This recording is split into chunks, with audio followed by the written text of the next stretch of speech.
المرسلين سيدنا ومولانا محمد صلى الله عليه وسلم وعلى آله وصحبه أجمعين. اللهم افتح علينا بفتوح العارفين حكمتك وانصر علينا خزائن رحمتك برحمتك يا أرحم الراحمين. اللهم نور قلوبنا بنور هدايتك كما نورت الأرض بنور شمسك أبدا أبدا. اللهم انفعنا بما علمتنا وعلمنا ما ينفعنا وزدنا علما برحمتك يا أرحم الراحمين. قالوا سبحانك لا علم لنا إلا ما علمتنا إنك أنت العليم الحكيم. رب اشرح لي صدري ويسر لي أمري واحلل عقدة من لساني يفقهوا قولي. ربنا إنك جامع الناس ليوم لا ريب فيه إن الله لا يخلف الميعاد.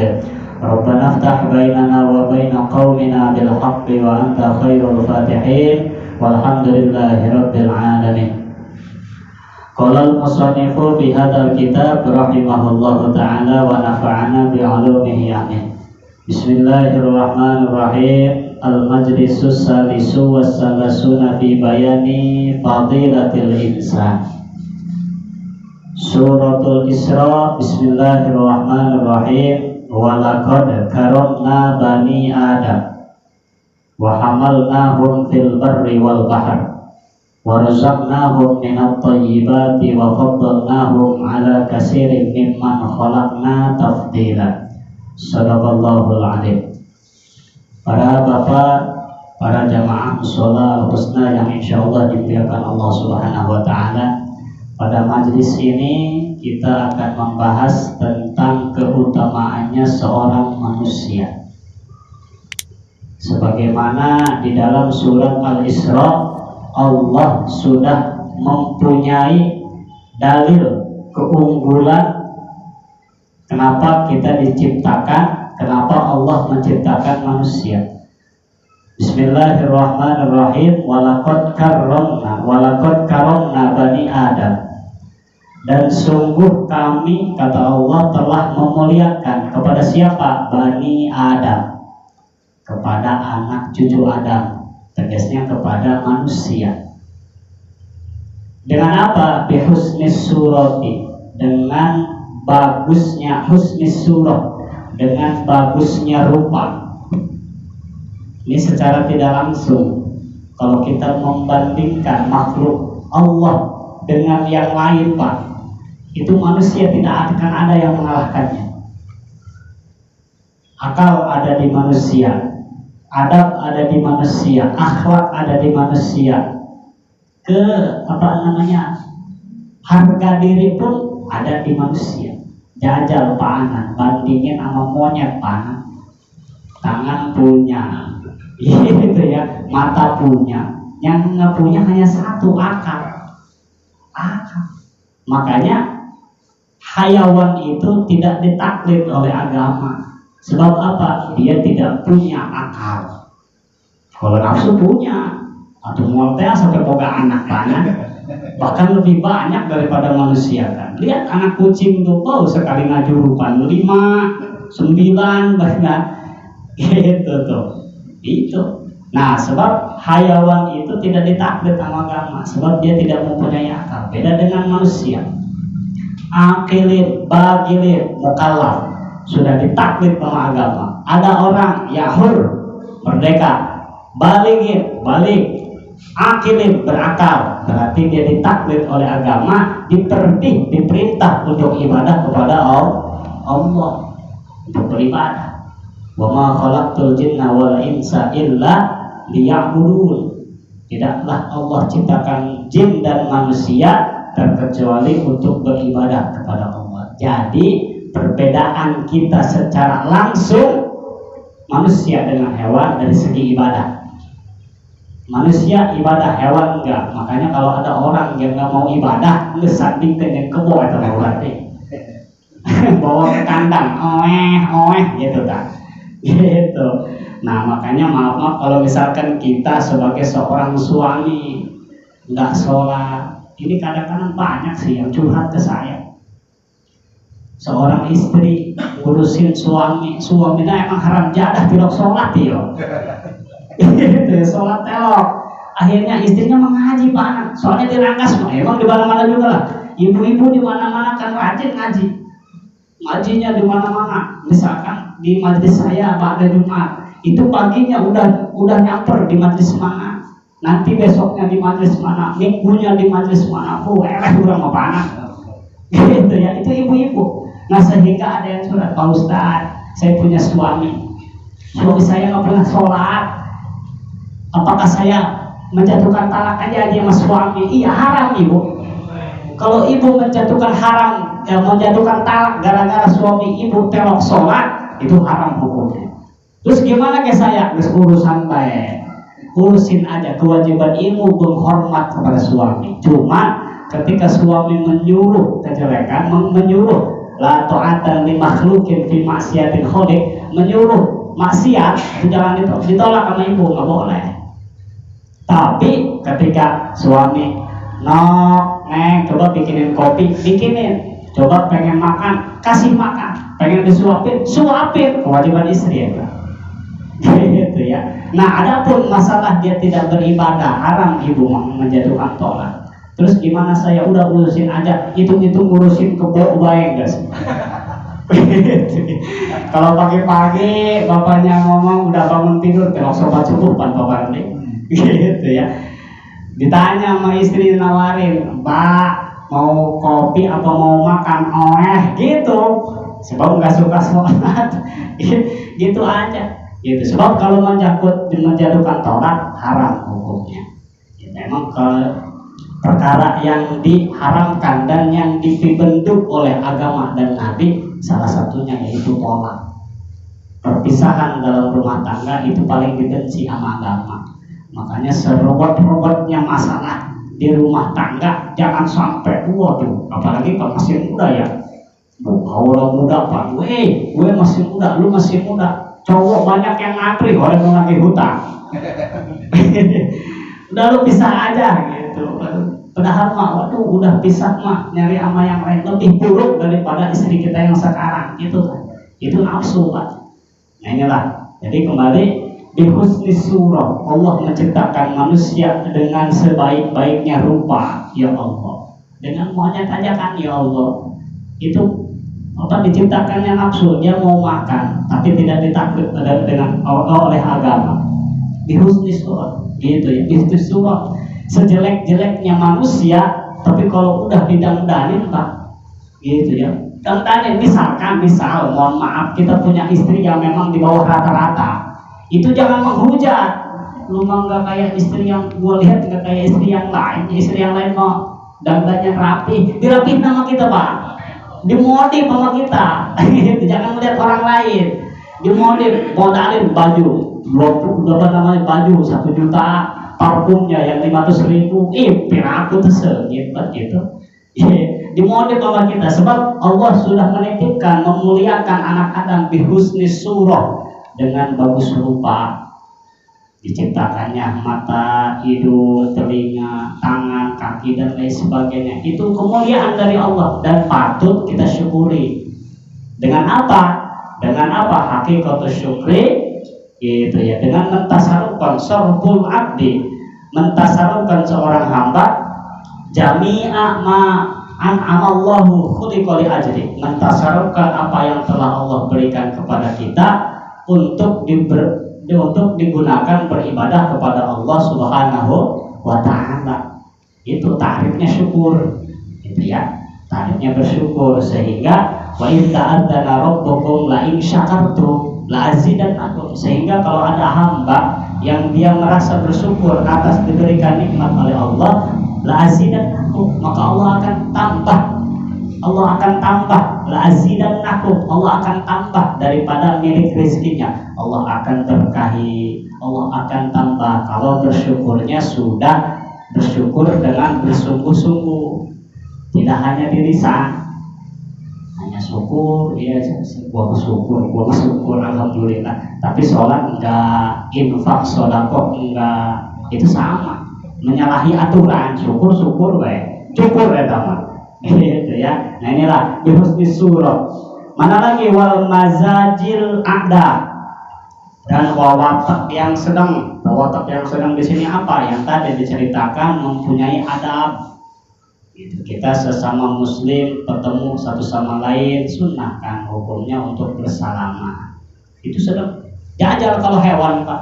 Ada yang salaman paling semut, ya kalau ketemu tak udah. Ada lagi yang paling brengsek apa? Atau yang hewan-hewan yang lain. Kadang-kadang sering ketemu dia bukannya salaman malah adu kepala, apa kambing.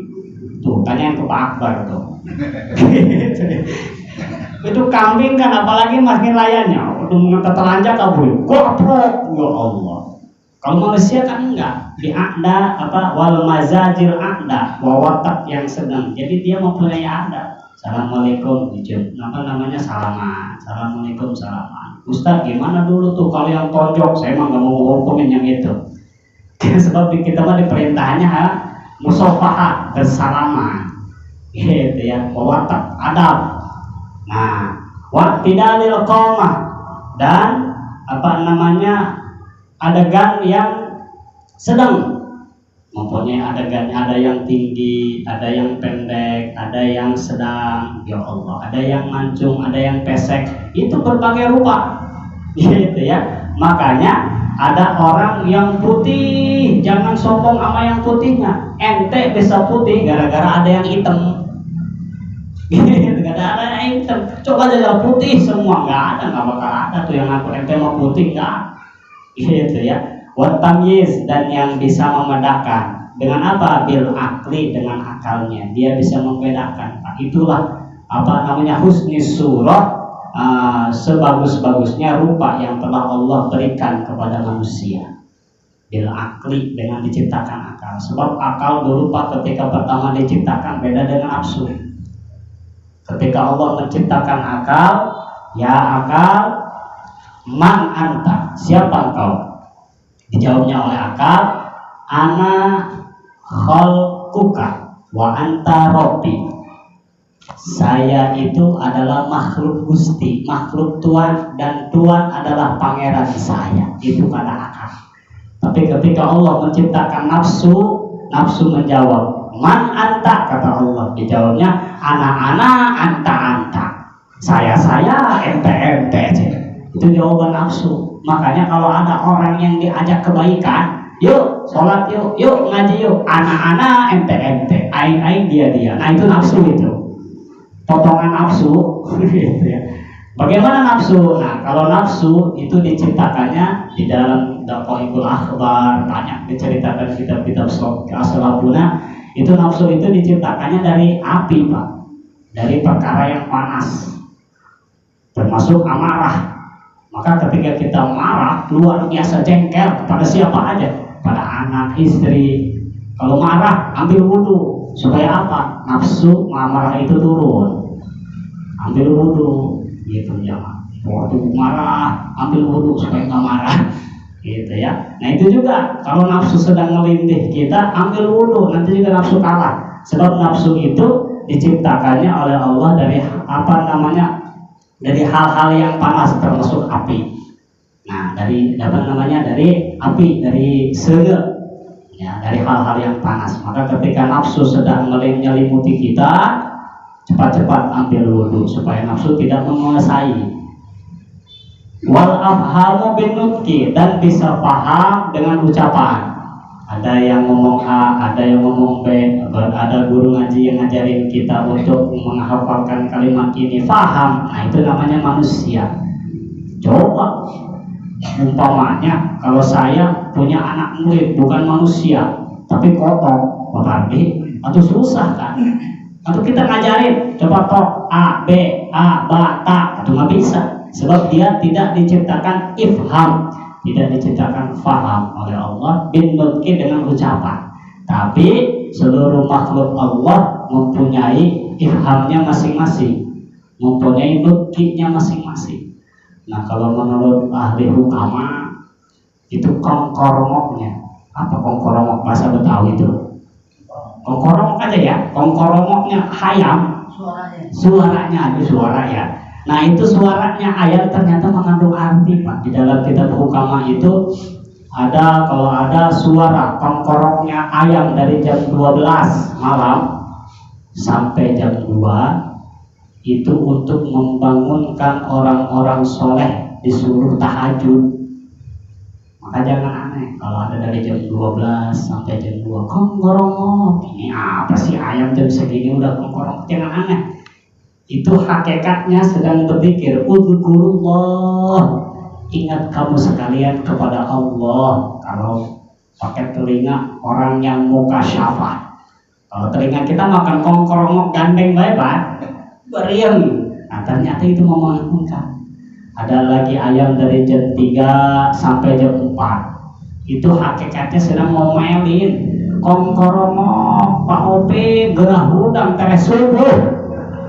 Itu ya, hampir subuh nih, goblok amat ya. Nah, dari jam 3 sampai sebelum subuh. Ada lagi yang dari dari jam 4 sampai pagi. Nah, ini untuk mengganggukan orang-orang yang durjana, yang mana bangunnya kesiangan. Nah, maka suka ada kalimat rezeki dipatok ayam. Nah ini ayam-ayam yang pagi itu, kalau orang yang bangunnya sebelum ayam-ayam itu, ya emang dipatok emang, gitu ya. Sebab kata agama, innar rizqa yuqsimu ba'das sholati subhi. Sesungguhnya rezeki itu dibagi oleh Allah. Sudah dibagi pada waktu pagi, gitu ya, pada waktu dini hari. Sudah dibagi, yuksimu sudah dibagi ba'das sholati subhi, sesudah sholat subuh. Kalau orang yang mengerjakan sholat subuh. Nah sesudah itu, wa innal a'mala turfa'u akhirin nahar.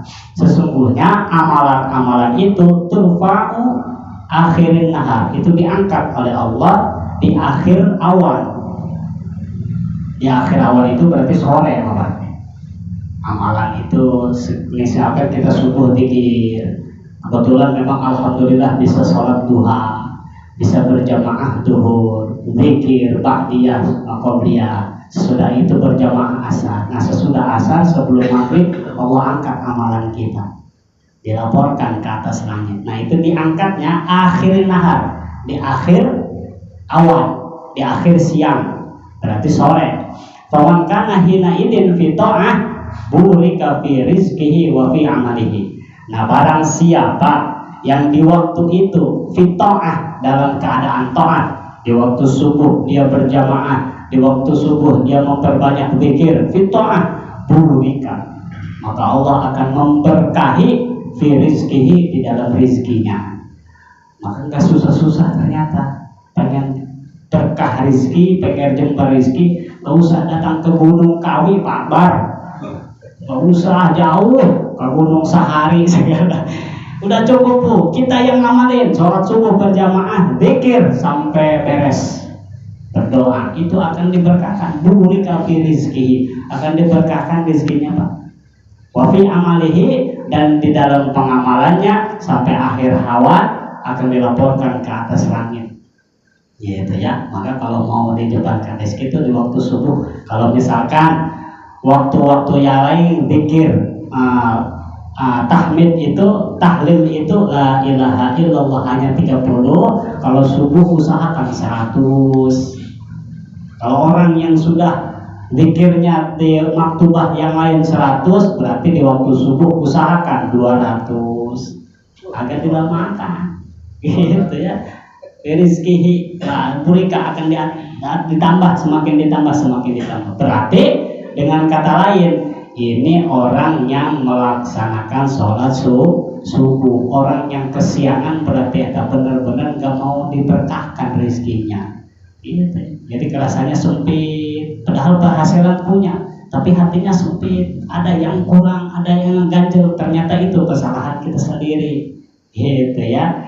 Nah, dilanjutkan tadi mana wal isyarah, dan yang diberikan kesempurnaan oleh Allah kepada manusia, dia bisa memberikan isyarat. Mohon maaf, misalkan ada saudara kita yang tunarungu, tidak bisa mengucapkan oleh ucapan. Dia bisa pakai isyarat, Pak. Berarti mau makan, berarti mau minum. Itu hebatnya manusia, akalnya berjalan meskipun mulutnya tidak bisa digunakan.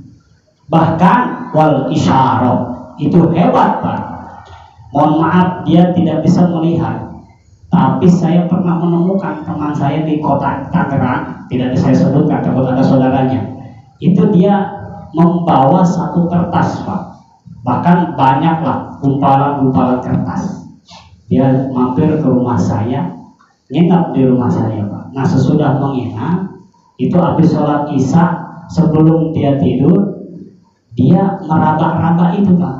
Nah, ternyata sesudah dia raba-raba, dia membaca Bismillahirrahmanirrahim, Alif Lam Mim. Ternyata kertas yang dia baca itu isinya Al-Quran untuk orang yang tidak bisa melihat. Ya Allah, orang yang buta tapi hanya buta mata dagingnya, batinnya mah Pak hidup. Kenapa hidupnya? Dia bisa membaca Al-Quran.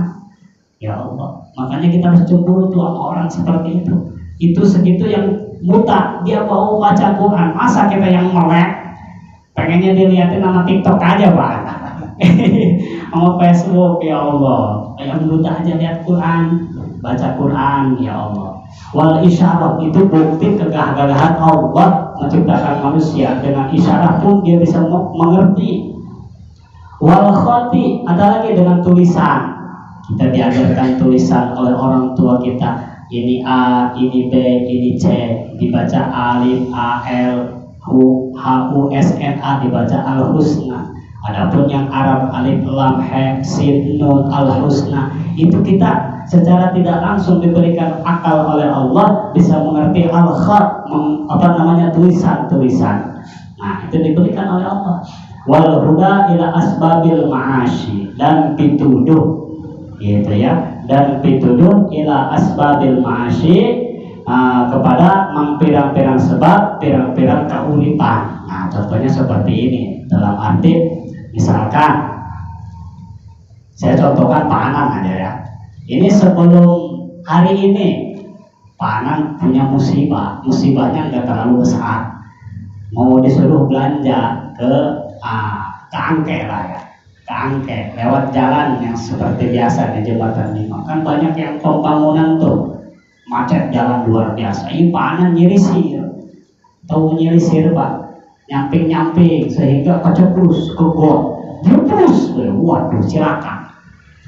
Ya, nyampe ke pasar akhirnya balik lagi dengan keadaan gondok di hati, kayak mau lewat gini deh. Besoknya disuruh sama istri, Pak beli ke Angke akal berpikir dong Pak Anak, aing kemarin dia lewatinya cilaka, aing ngolatinya deui, kan gitu.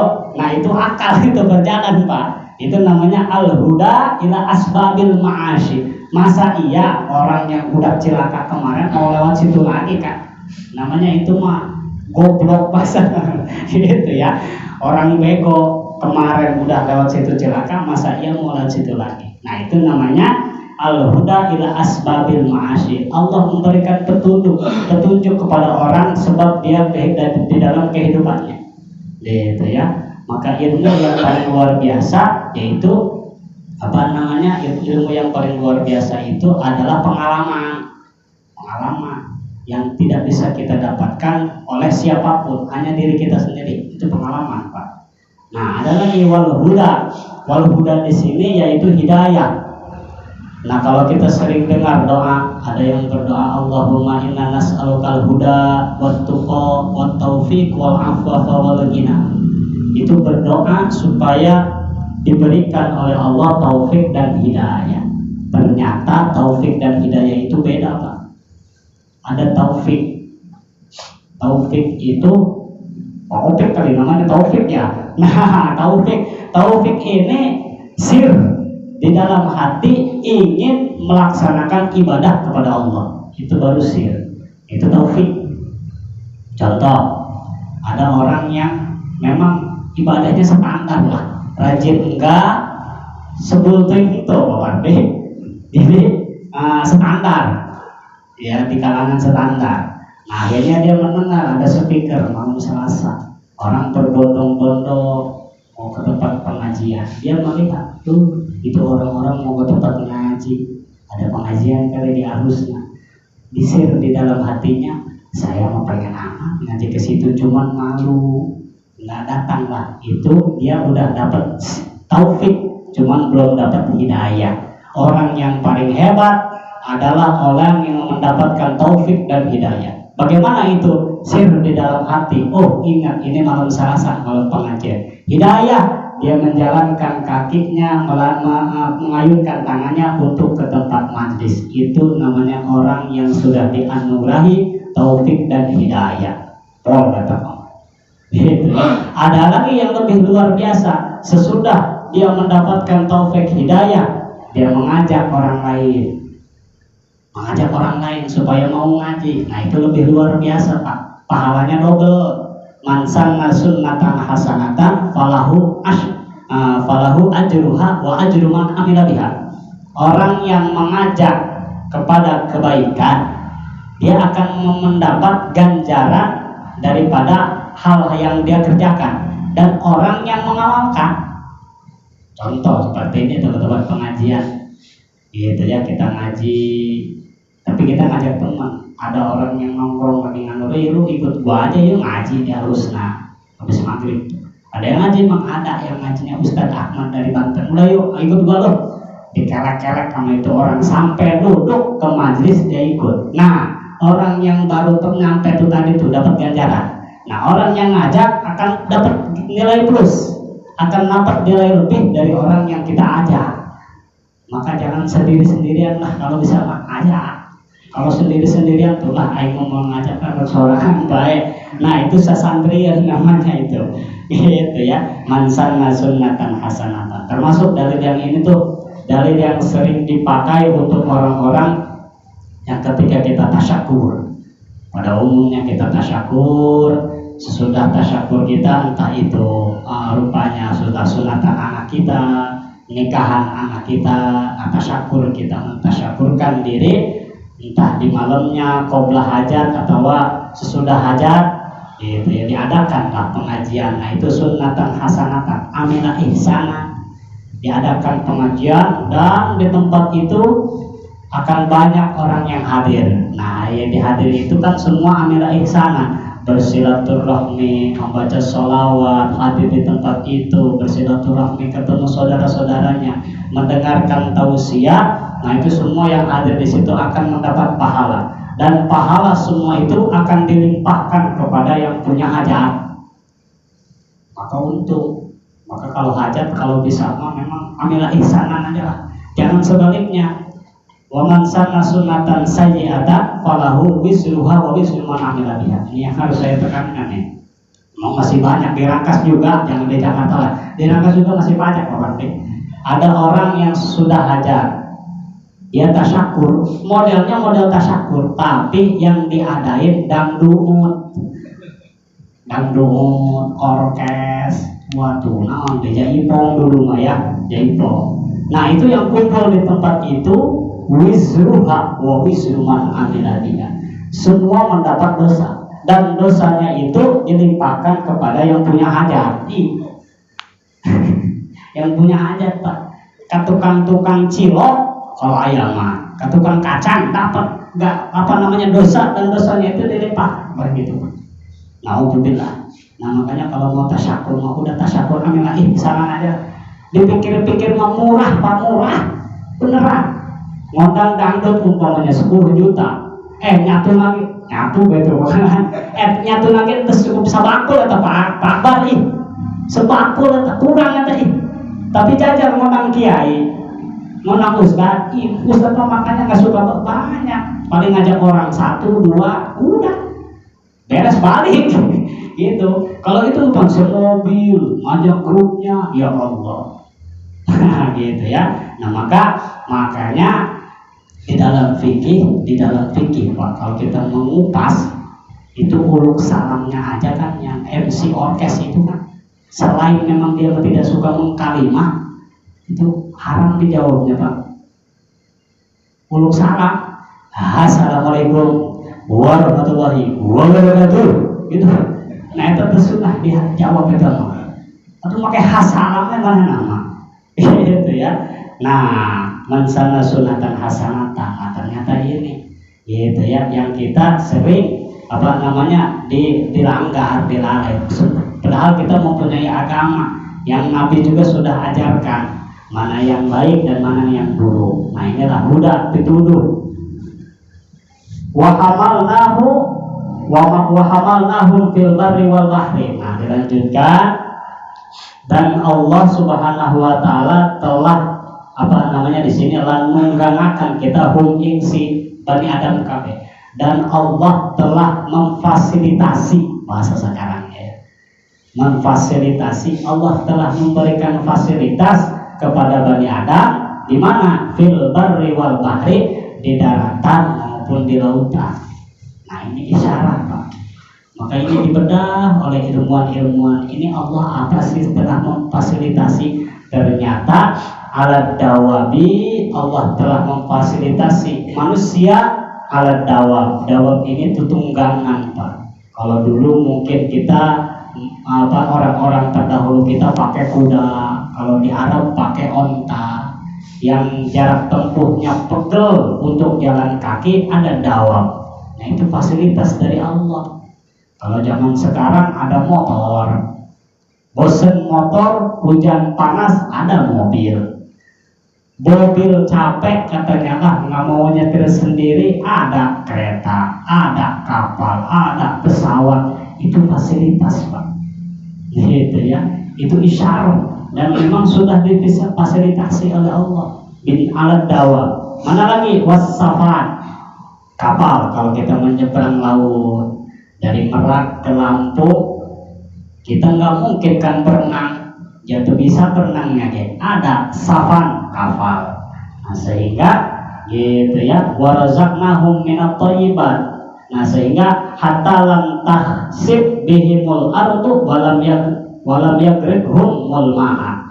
Nah sehingga telah difasilitasi oleh Allah, gitu ya, itu orang tidak bisa hatta lam tahsib bihimul ardu, di atas bumi dia ketika capek ada kendaraan yang lain, ada motor, dia tinggal gunakan motornya, ngeong kemana bisa, gitu ya. Ada lagi walam yagrikhumul ma, ketika ingin menyeberangi lautan dia tidak tidak mungkin ke keri, karena ada safan, ada kapal yang bisa digunakan olehnya. Warazaqnahum minat thayyibat, dan Allah telah memberikan rezeki kepada Bani Adam minat thayyibat, dari berbagai macam thayyibat.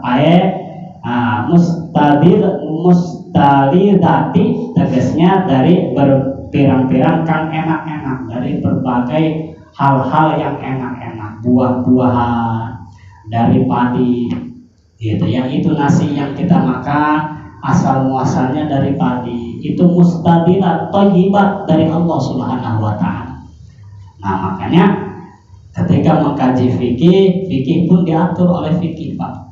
Ada makanan yang boleh oleh agama dan makanan yang tidak boleh oleh agama, terkecuali hal-hal yang ada di laut.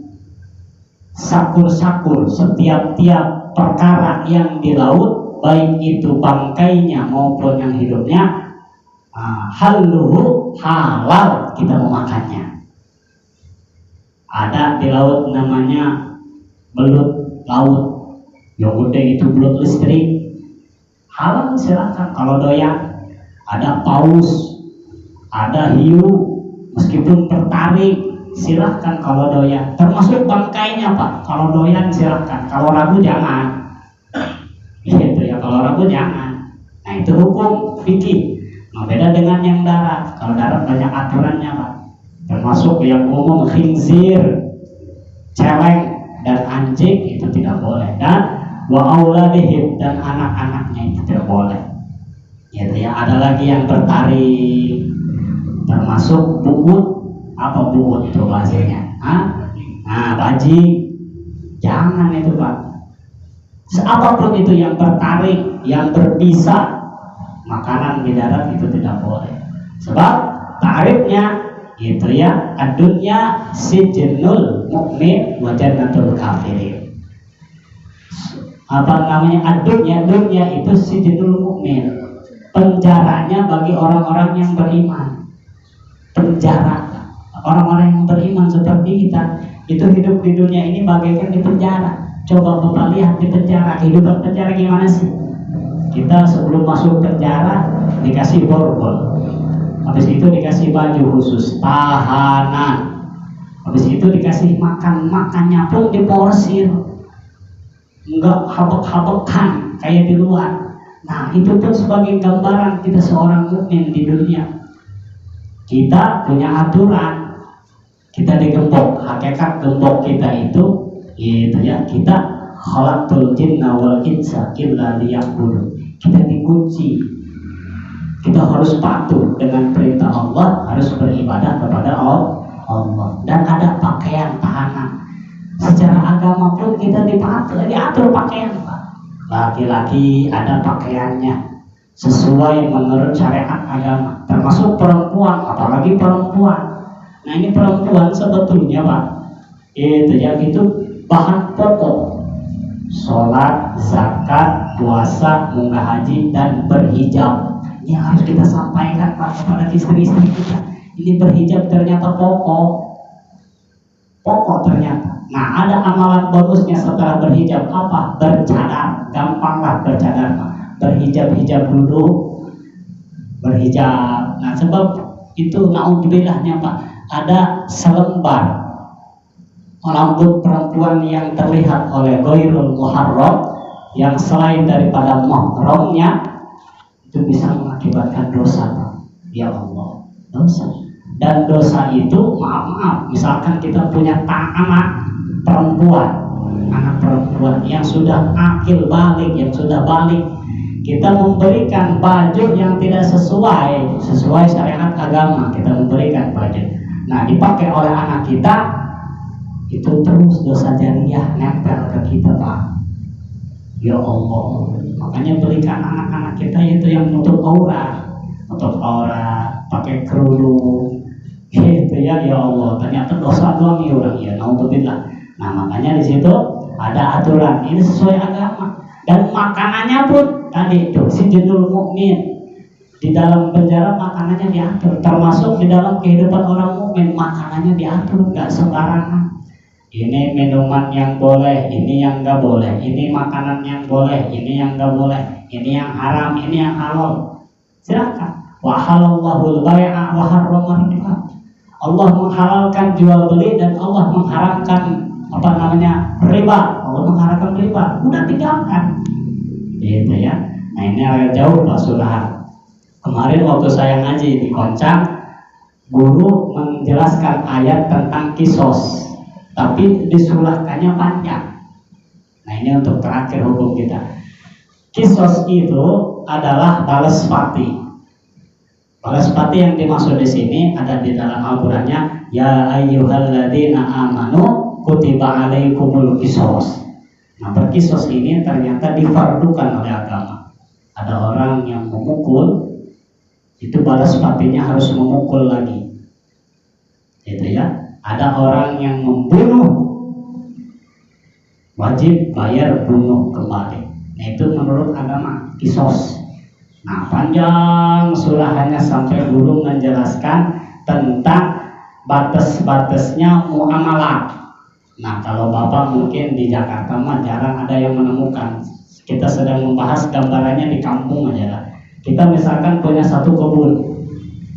Nah di dalam kebun kita itu usahakan kalau kita mau pepelakan apapun itu, jangan dibatas pagar, pisang, apalagi pete, dan lain-lain lah. Jangan ditanam di pas pagar, nggak boleh. Sebab maaf misalkan ketika kita menanam satu buah di pas pagar itu, membuat itu tumbuhlah buah daripada pohon yang kita tanam di tanah kita, cuma di pas batas. Nah buah itu nyarumpai itu. Nah sampai ngerambat ke kebunnya orang lain. Nah ketika kebun pohonnya buahnya itu ke kebun orang lain, itu halal untuk dimakan untuk orang yang punya kebun, meskipun pohon kita. Paham Pak? Nah, itulah ya Allah. Ternyata seperti itu. Halal boleh diambil sama yang punya, meskipun buahnya yang itu. Nah, itu jawabannya. Nah, makanya jangan di dalam pagar, usahakan 3 meter sebelum pagar. Itu udah milik orang. Ketika dipetik sama yang punya kebun, meskipun kita yang nanam, itu memang udah milik dia. Meskipun masih hak kita. Hak kita cuma halal dimakan oleh orang tersebut. Ya Allah, gitu ya. Nah, yang terakhir di surahannya itu soal gadai menggadai, Bapak. Ini gadai menggadai perkara yang belum pernah diutarakan, khususnya di Rangkas, walau alam di Jakarta ya. Ternyata gadai menggadai itu kita rujukan kepada kebun yang lain yang tadi aja ya. Itu ta'rifnya gadai menggadai, orang yang menggadai itu tidak bisa dialap manfaat. Ternyata tidak bisa dialap manfaat. Contoh, misalkan saya menggadai, gitu ya, saya menggadai satu kebun, gitu ya. Kita menggadai satu kebun, itu kebunnya itu tidak bisa dialap manfaat. Ternyata hanya udah menggadai aja, sebab itu mah intinya minjam uang dan jaminan barang yang kita punya, motor, mobil. Bahkan ada yang nyeletuk nanya jamaah, Pak Haji gimana kalau mobil? Ada kan ya? Ada yang menggadai mobil. Nah itu kata surahan guru, kalau bisa jangan pakai. Yo, jangan dipakai. Cuma kita makan rata-rata kalau ada yang menggadai kebun aja ya umpamanya. Emang itu ada pohon apa aja, nggak ada yang buat dialah kok. Ngapain yang digadai kan gitu? Sebetulnya sedang mengkaji tentang masalah gadai. Kita menggadai satu kebun, di kebunnya itu ada duku, ada kelapa. Menggadai umpamanya 5 juta umpamanya. Nah, setelah hasil di kebun itu hasilnya lebih daripada 5 juta, umpamanya 10 juta. Nah, itu kita yang menggadai, itu sudah kepulangnya, itu sudah jadi milik yang punya. Kalau dari hasil yang kita gadai, sebab itu masih haknya Pak. Ya Allah. Kalau kita mah enggak kali ya, enggak kan itu mau belum ditebusin sama yang punyanya. Ternyata menurut agama itu seperti itu. Efeknya kata guru, kalau merajang hal-hal seperti itu, efeknya ke kita akan banyak penyakit, akan dijauhkan daripada berkah. Kenapa? Jalan-jalan yang sudah disyariatkan agama dilanggar. Naudzubillah dari termasuk misalkan kendaraan itu. Intinya gadai menggadai itu tidak bisa dialap manfaat. Apapun itu tidak bisa dialap manfaat. Jangan sampai misalkan ada yang menggadai motor, tidak ada akad-akadan dulu dia pakai, sudah dipakai dia modif, padahal ngegadainya 1 juta, dimodif satu sampai ngabisin, sampai melewati harga yang gadai sampai 2 juta. Sehingga orang yang punyanya ini, yang punya motor, ketika mau nebus nih, ada uang 1 juta, ente tebus tuh, mana udah modif, udah punya siapa lo? Itu tidak sesuai syariat Pak. Nah itu haram hukumnya, tidak boleh. Nah maka mudah-mudahan kita semua diberikan taufik hidayah, mudah-mudahan kita dipanjangkan umur, disehatkan badan, mudah-mudahan kita semua selamat di dunia, selamat di akhirat. Al-Fatihah.